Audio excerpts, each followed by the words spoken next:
Et un autre secteur qui est touché par ces nouvelles mesures sanitaires, c'est le monde du sport. L'ensemble des infrastructures sportives doit fermer ses portes, comme les salles de sport, de fitness et de piscine. On retrouve tout de suite Yolène de Kerkhove. Bonsoir Yolène, plus aucun entraînement sportif n'est autorisé.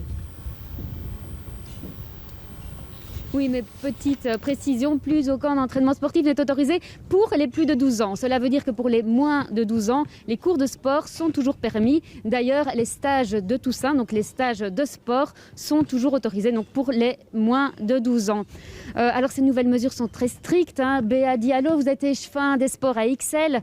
C'est un nouveau coup dur pour le secteur sportif. Oui, je pense que c'est un nouveau coup dur pour le secteur sportif, mais je pense qu'il y a des secteurs qui souffrent encore plus que le sport, quand on prend l'Horeca notamment.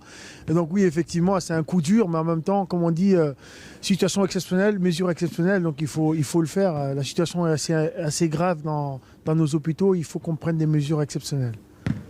Comment vous allez contrôler le respect de ces mesures ?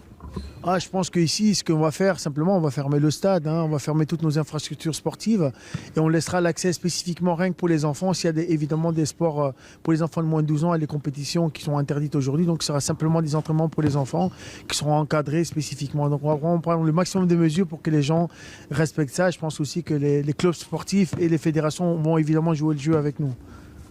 Vous envisagez des aides financières pour soutenir ce secteur ? Alors on l'avait déjà fait effectivement dans la première vague et ici j'aurai certainement une réflexion avec mes collègues échevins et le bourgmestre pour pouvoir mettre en place certainement, prolonger cette mesure qu'on a mise en place déjà, qui s'arrête déjà bientôt et donc on va prolonger certainement pour cette nouvelle vague pour continuer à soutenir évidemment le secteur sportif, le secteur culturel et évidemment l'Horeca comme on est en train de le faire actuellement. Merci beaucoup. Donc à partir de lundi, la situation pour le secteur sportif sera quasi pareille à celle que l'on a connue lors du confinement, en tout cas pour les plus de 12 ans. Et on vous invite donc à pratiquer des sports individuels à l'extérieur, tels que la course à pied ou encore le vélo. Merci beaucoup Yolène de Kerkhove pour tous ces conseils.